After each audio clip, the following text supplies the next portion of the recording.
5-yard line. Well, not tough to bring down or anything, is he? 17-yard gain. Boom, bam. He just bounced off of it. Harold Fields, number 16, and he's a bit mismatched in terms of size, but Paul Bennett comes up, takes a shot at him. Mark Streeter gets a shot at him. He just goes for another 5-6 yards. Elgard. Bill, you know, not only a field position, you're talking about that penalty being so important. It's also keeping that Hamilton Ticat offense on the bench when they had finally gotten a little momentum going for them. Now they're sitting out, can't get the ball back. Craig Ellis takes the handoff from Homer Jordan, and he gets close to 5 yards. Stopped around the 31, 32-yard line. By Mitchell Price on the tackle. Along with Stavage. It's a gain of 4, 2nd down and 6.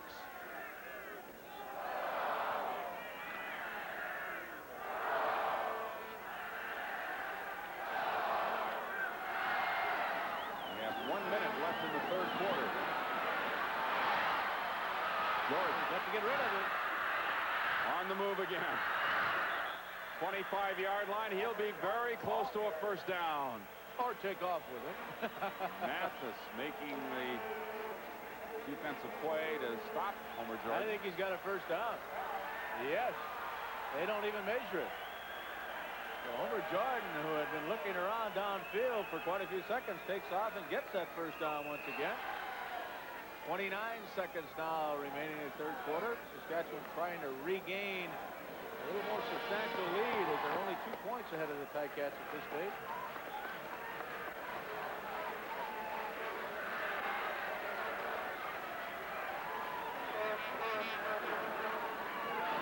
Ellis looking outside. Gets to about the 21. Sauve from behind. Priestner also in on the tackle. Good effort by Sauve because Craig Ellis got around him the 1st time. He just kept up the pursuit. Time for one more play here in the 3rd quarter. Stu Fraser into the ball game. 11. Coming out is the wide receiver Stephan Jones, number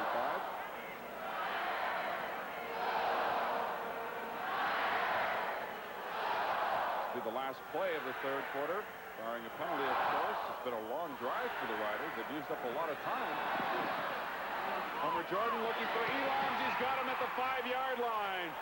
And there is a penalty marker down on the far side of the field, so it just told everything. It was Les Brown that Elams made the catch at the 5. It's holding against Hamilton, so the Saskatchewan Roughriders will have it 1st and goal at the Hamilton 5 after a pickup of 17 yards.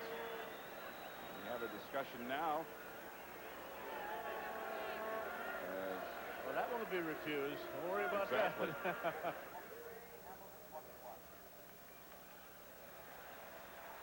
Okay, it's declined, of course, and that brings to the close the 3rd quarter, and the score is Saskatchewan 23 and Hamilton 21. The Riders on the 5-yard line. We'll be back. We're back for the 4th quarter. The Riders are 1st and goal from the Hamilton 5-yard line.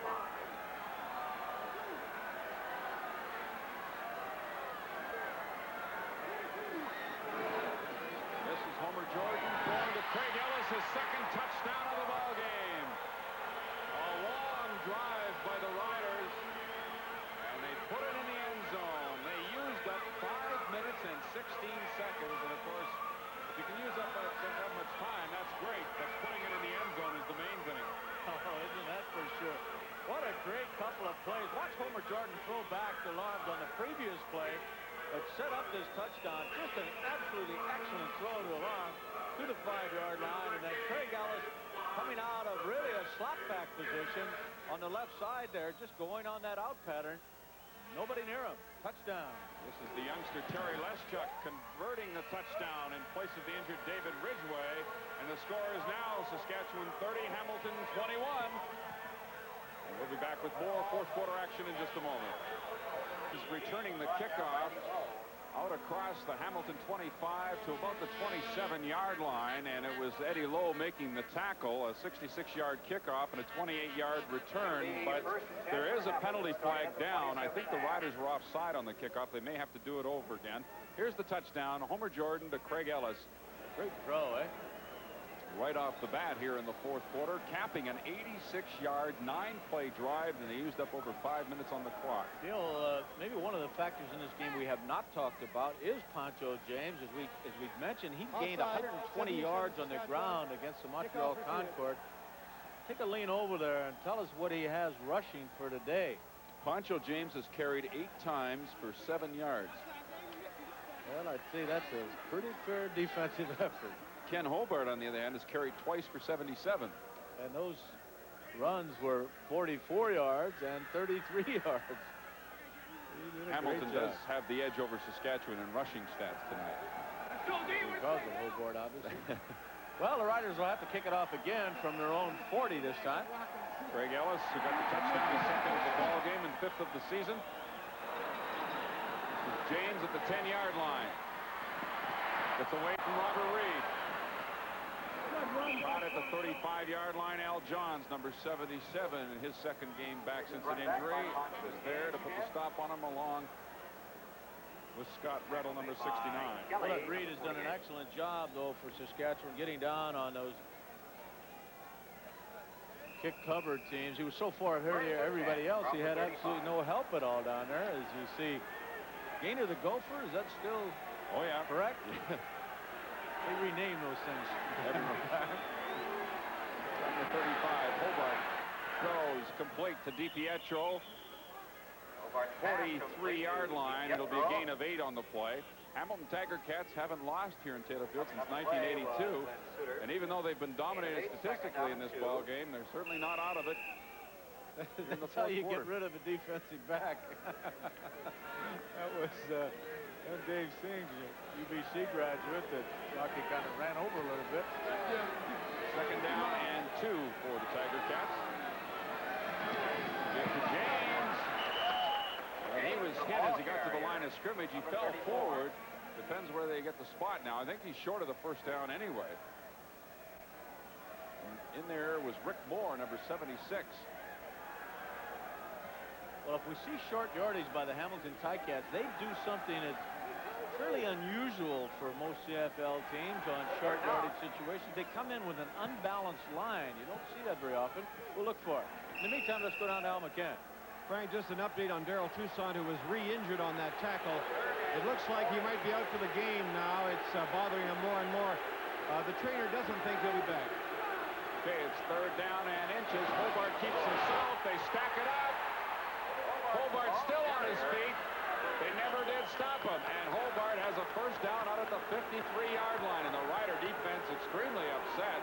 They figure they had him stopped at the line of scrimmage. Well, I'll tell you one thing, that kid has got some athletic ability, because he saw he had nowhere to go. They just jammed up the right side of that offensive line of the Ticats. Malinowski 62 on that side, and Ralph Schultz 67. They just stopped them. Well, Hobart said, I'll do it on my own if that's the way it has to be. And he gets the first. The Hamilton 53. Hobart looking deep, wants Stapler. He's got him inside the 10-yard line as he beats Terry Irvin. It'll be first and goal, Tiger Cats. Oh, up and down the field. 52 yards. All of a sudden, we got a good offensive display by both of these ball clubs.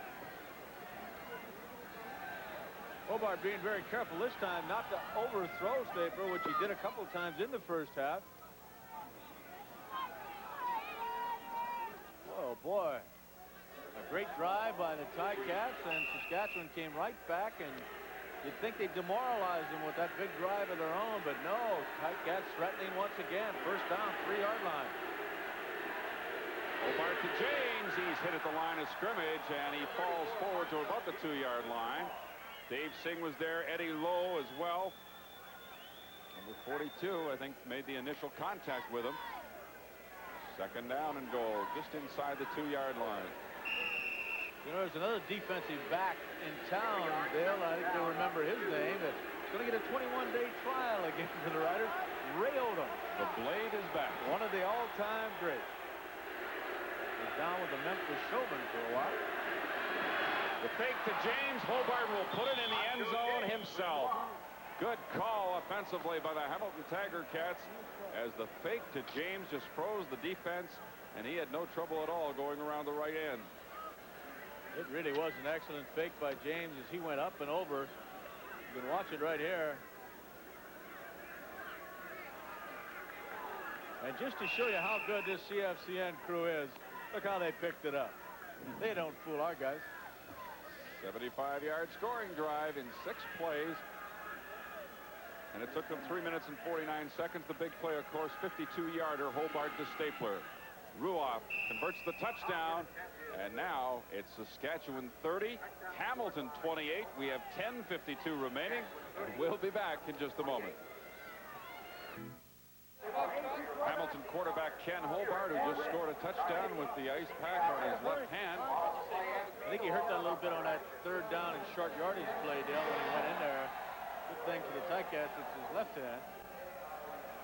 2-point lead for Saskatchewan, and Bernie Ruoff has the ball teed up at his own 45. We have lots of time left, and who knows what's going to happen from here on in. Denny Ferdinand from the 7-yard line. Ferdinand steps out of bounds with it at the 35. Howard Fields was there to force him out. A 28-yard return. So Homer Jordan will lead the Saskatchewan offense back on the field if they can move it again. There's an excellent picture of that wedge forming, trying to open his spot. Lawrence coming up there trying to help on the return. Pretty good coverage. Just take a look at that great fake once again by the young quarterback as he takes it into the end zone for his 2nd rushing touchdown of his very short career. 1 3/4 games. He's starting to perform here in the second half the way he did in Montreal last week. Jordan throwing an interception to Howard Fields. There's a penalty marker down. 2 penalty markers down. See what the call is here. Not particularly under pressure. 62, decline. Obviously, the call against Saskatchewan. Vic Stevenson, number 62, the right tackle, will be waved off as Hamilton takes over the ball now at the 47-yard line. They're already in field goal range to go ahead in this ball game with Bernie Ruoff back there able to kick. Ken Hobart was 1 for 10 for 12 yards with an interception in the first half. In the second half, he's 5 out of 8 for 99 yards and a touchdown. DiPietro, and of course he ran one into the touchdown himself. Here he hands off to Poncho James on first down. He stopped. I don't even think he got back to the line of scrimmage. Eddie Lowe was there, number 42, making the tackle.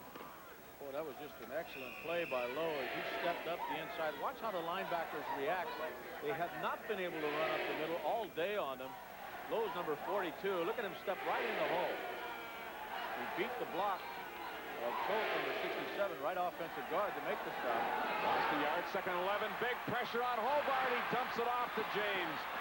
And he's wrapped up immediately by Dave Singh, and they'll lose 2 more yards. It'll be 3rd down and about 13 yards to go. Boy, you think this Dave Singh doesn't want to play football? He's already made 3 or 4 tackles since he's come in the lineup, and watch what he does here. He's about to sack the quarterback. He was not able to because Hobart makes a great play of dumping the football off. He just continues over and makes a stop anyway on James. Great effort. Great defense on those 2 plays by Saskatchewan. Hamilton had the first down at the 47. They're now 3rd down and 13 from the 50. Boy, they needed the big defense. Big interception by Fields. And Bernie Ruoff just sails this one into the end zone. Oh, boy, has he ever punted that football tonight. Single point for Hamilton, and now it's just a 1-point lead for the Saskatchewan Roughriders with 9:17 left. It's Saskatchewan 30, Hamilton 29. There's a penalty marker down. See what the call is here now. against Saskatchewan while the ball was in the air.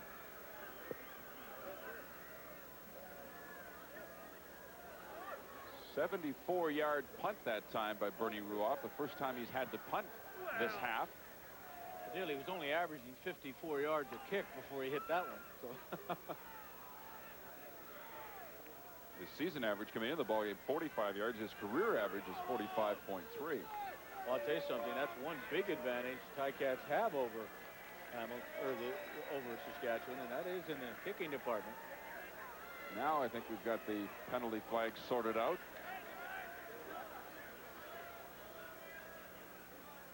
The Riders would have the ball at their own 35 following the single, but they're going to march off 10 yards.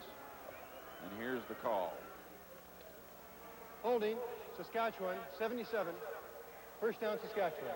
There's all kinds of fans here in Taylorville, but there's one guy that's not missing a lot of meals. I wonder if he has to buy 2 tickets. He's enjoying himself, Bill.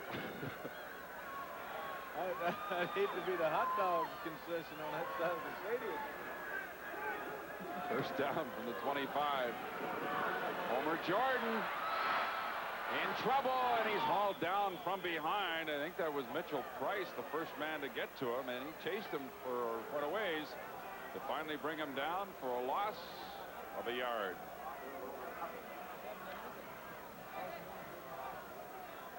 Pressure in this second half, particularly by Ticats, and as we mentioned, they're not really blitzing that much. They'll bring one linebacker from time to time, but it's essentially that front four: King, Price, Covington, and Leon Lescavich, who replaced Walker.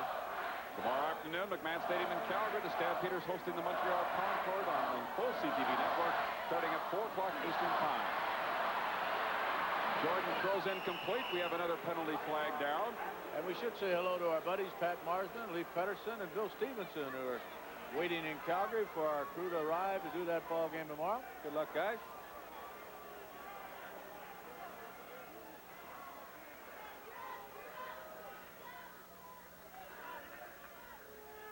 Holding, Saskatchewan, 74.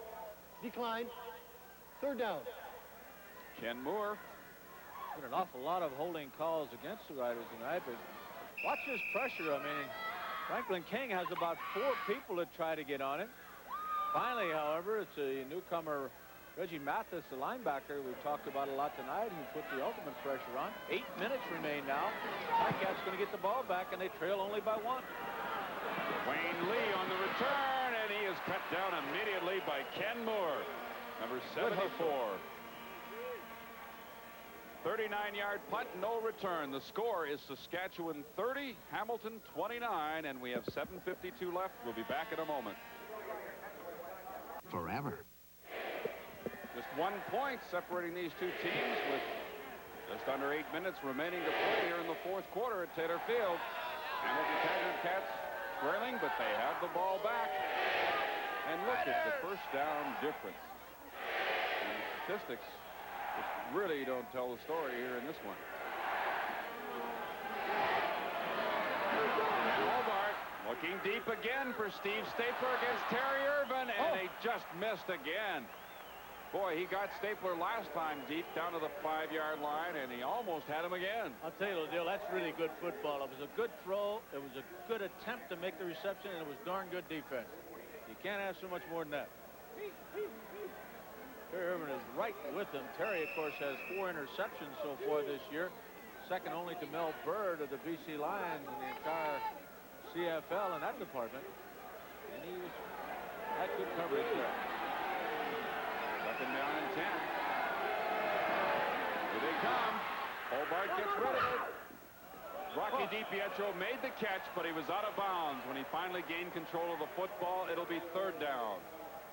One fine reception by Rocky, but it doesn't seem like these teams are only 1 point apart when you flash up some of those stats, but that is the case, folks.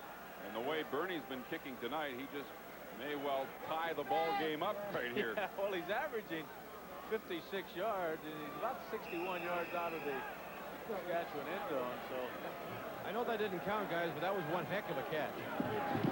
Oh, he shanked one. This one goes out of bounds, and the Riders get a break as Ruoff has had his worst kick of probably the season. I'm afraid that we talked a little bit too much about Bernard and maybe jinxed him just a touch. Next Friday night on CTV, this should be a dandy football game. The Concords at home against the Toronto Argonauts on the full CTV network starting at 7:30 Eastern Time. That punt, 27 yards. What an interesting matchup that should be. The Argonauts now getting off track, and the Concords, of course, with a great start in '85. First down, Riders from their own 33-yard line. Great four-man rush again. Ken Moore makes the catch. I tell you, with Moore and Elgard making those catches in the middle, they punish people. Well, remember back in the first quarter, he made a catch and kind of danced around a little bit. He didn't dance that time. Just put his head down, went straight into Ben Zambiazzi. The gain is about 7 yards, second down and 3. Ken Moore weighs in at 225. So does Ray Elgard. The young fellas run out of hot dogs in that section. Give to Craig Ellis, looking for first down yardage. I think he's got it out of the 45. If that's where the spot is, he does have the first down. 5:57 remaining. Clock is still running. Riders 30, Tiger Cats 29. You know, some of the great victories that you can enjoy over a period of time are the ones you steal, the ones you shouldn't have won. I think that's exactly the way Hamilton feels right now. They're in a position to still win this football game, even though over the course of the game they certainly don't deserve it. Chris DeFrance. First down. 40-yard line. Big play by Chris DeFrance. Short pass. He turns it into a 25-yard gain. Again, is there any better two inside receivers, Dale, in your opinion, in the Canadian Football League than DeFrance and Elgart? Well, you'd get a lot of arguments about that, but, you know, I would think guys that would catch the ball and run with it after they've caught it, I think they're as good as anybody. There's no doubt about that. And they have that big advantage of size that they can get in there. DeFrance is not as big as Elgart by any means, but he certainly has that height and size, and he can take that ball away from the defensive back. And as you can see, he can move with it after he takes it. I don't know who I'd trade for him. Les Brown made the tackle, and I believe he's shaken up on the play. And we'll have a bit of a delay here with 5:11 left. Cats have been nicked quite a number of times tonight. And the Riders, too. We've had quite a few injuries tonight, as you've noted. One that you're not noticing right now, which could have an effect on Hamilton, is the fact that Kenny Hobart's favorite receiver tonight, Steve Stapler, and he is now nursing a very sore left hand. He has ice on it on the bench. I think he'll go back in, but he might be handicapped. Well, I'll tell you, Al, they can't afford to lose this guy, Les Brown, number 15. Well, I'll tell you, you're right, Frank. Remember, he was a defensive star a week ago when he had a couple of tackles. He had a knockdown, an interception, a block punt. He did it all, and he's had another great game tonight.